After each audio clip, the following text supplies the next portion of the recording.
Corey, how big did the basket feel to you in the second half? It's obviously a career high. Didn't seem like it mattered what the defense was doing. You were just in a flow. It felt real big. In the shoot around, I was knocking down my shots, and it led to the game.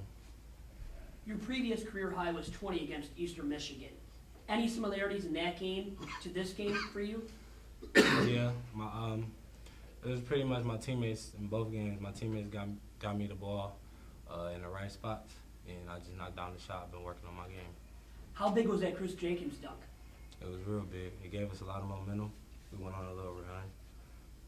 Is that SportsCenter top 10 worthy, you think? I believe so, yeah. I think so. I wouldn't be surprised if it's on there. It seemed like in the first half, you weren't getting as many shots. You did hit a couple early threes. Was it sort of an emphasis for you in the second half to try and get a little more involved offensively? I don't know, in the first half I was just trying to fill it out. I don't really want to force too much. But in the second half when I got my open shots, I just knocked them down. Corey, the squad only scored about 6 points the final 11 minutes. What offensive challenges were you seeing there the second half of the first half? What do you mean by that? There was a significant offensive drought Yeah. in the second half of the Okay. first half.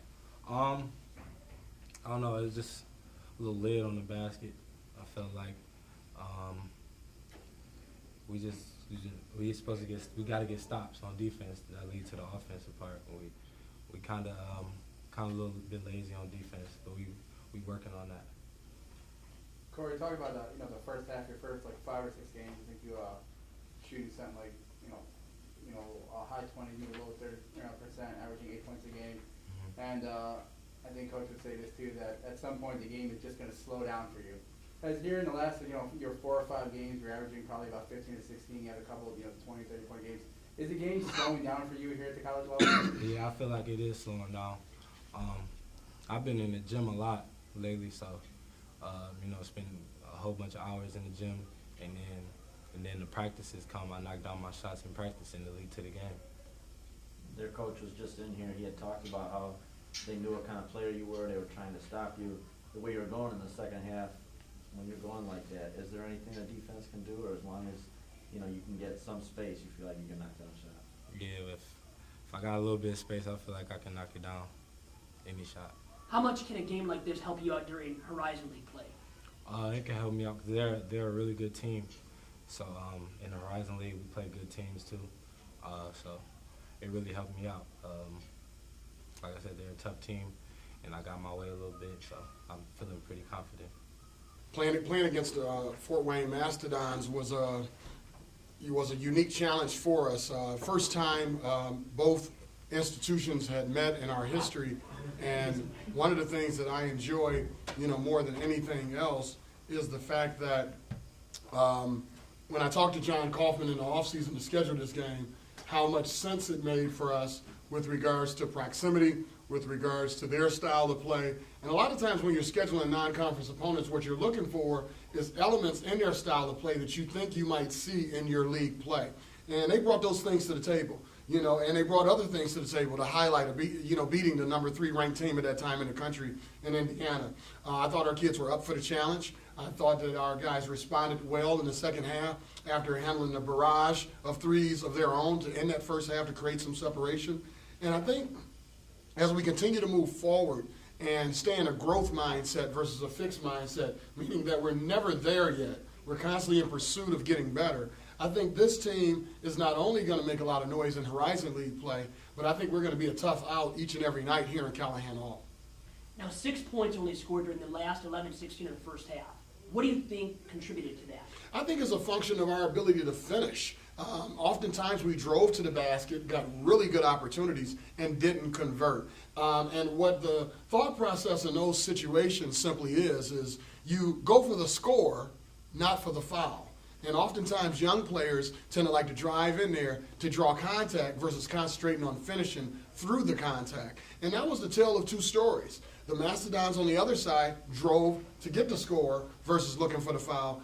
as a result, they were able to convert on some three-point plays and things of that nature. And so when you look at experience versus inexperience in some instances, when you talk about Corey Allen driving or maybe a sophomore Josh McFarley versus, Mo Evans, and guys like Bryson Scott, that's the difference, in the maturation and the understanding of how you play through droughts. Because again, they were able to get to the charity stripe, and when you look at the pure points and you take a deeper dive, now they're getting to the charity stripe plus converting versus us not getting there at all because we're making empty trips to the basket. We got great looks in that stretch as well. And Coach, they got Jaleel Hogan into foul trouble, who fouled out, and that's been a concern all season long. Now, how big of a concern is that entering Horizon League play for you? Well, there's always going to be a concern, and there's a concern, on really two levels. One is not so much that they threw the ball in the post to get foul troubles on Jaleel. When you take a closer look at how Jaleel earned his fouls, 2 moving screens, okay, and 2 displacement fouls while trying to jockey for post position inside. And so when you talk about those instances where, players are still learning the fundamentals, of the game, it's, one of those tough things, and some of those tough habits that die hard, as you're trying to mature and grow, guys, and adjust, to the nuances and points of emphasis, in the game. Displacement in the post is a point of emphasis. Being set on screens is a point of emphasis this season.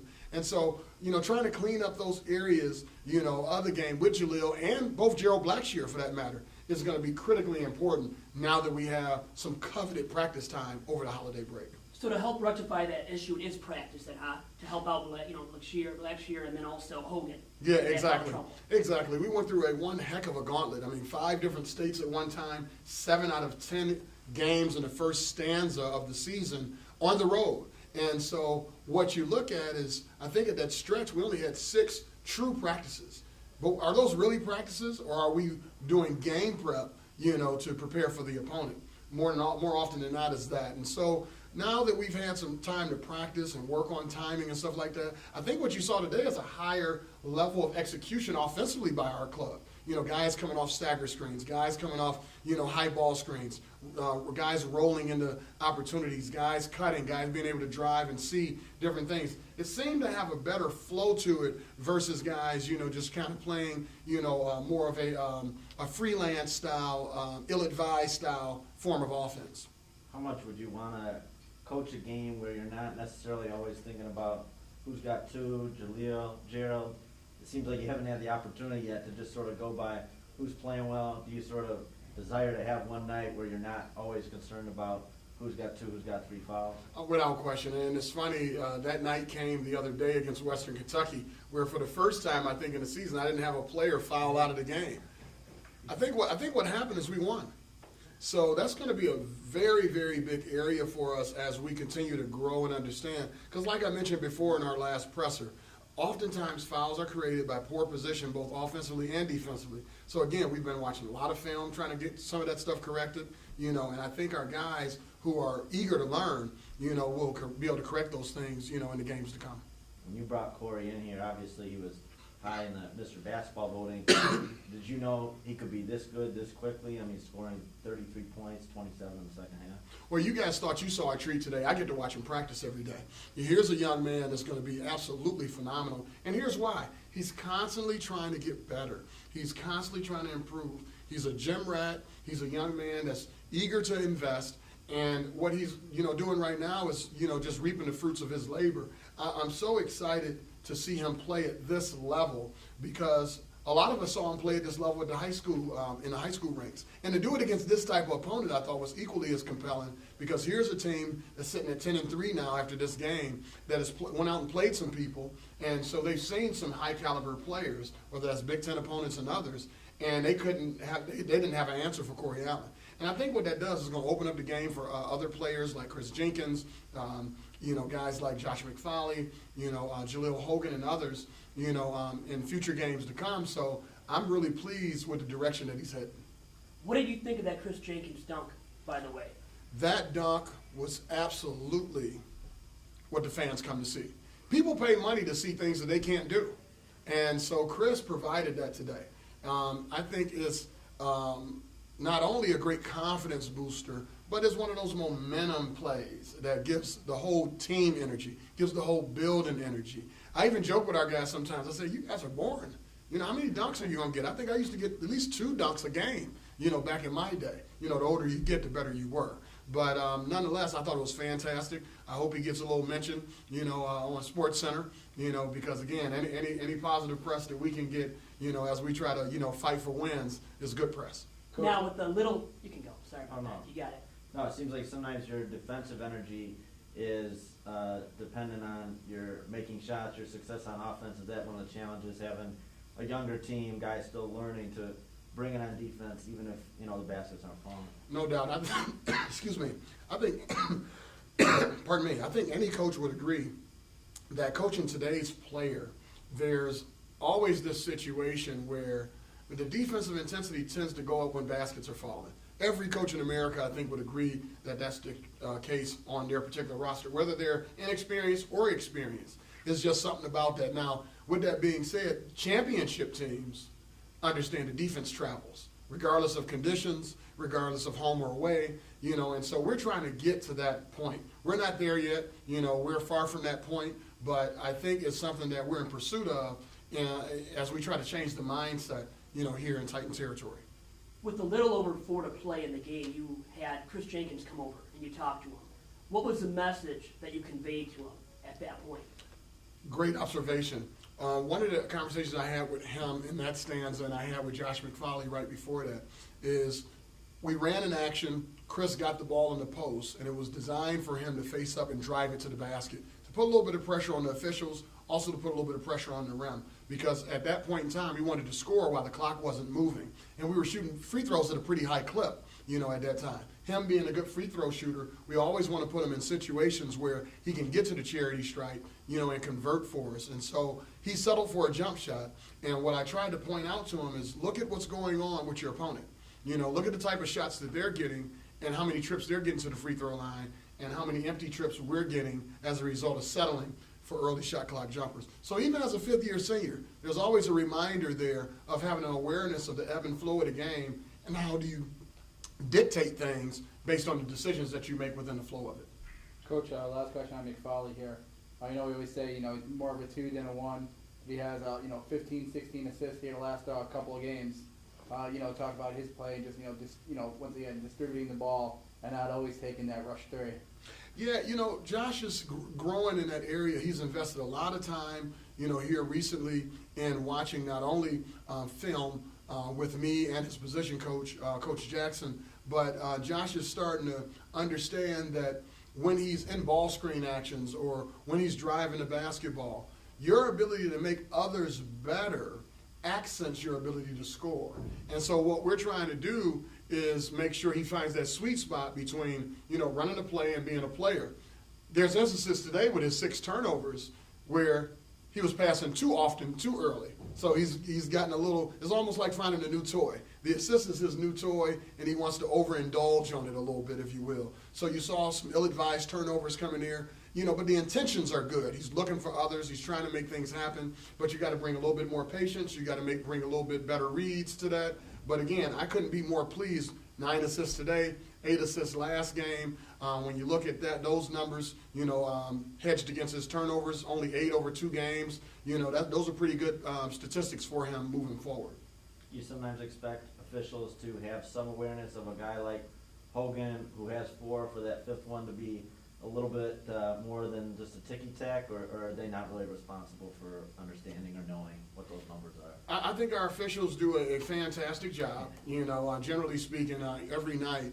I think it's very important for, you know, officials to continue to understand, you know, the flow of the game, the situation. And, you know, some of the great ones, you know, find ways to have conversations with players, you know, to talk them through maybe some of the mistakes that may be occurring out there. Every coach would hope for that to happen more often than not. Unfortunately, it hadn't, you know, been the case for us this season. But, you know, again, we always try to take ownership of what we can do, you know, to kind of clean up some of those areas that may be leading to some of these miscues as it relates to drawing fouls. You talked about the importance of practices and the lack thereof in the recent past. What do you want to be the 1 or 2 points of emphasis in the next round of practices for the squad? Great question. Moving forward, what we want to do in practices is make sure we have a really good understanding of everything that we're trying to do defensively is principle-based.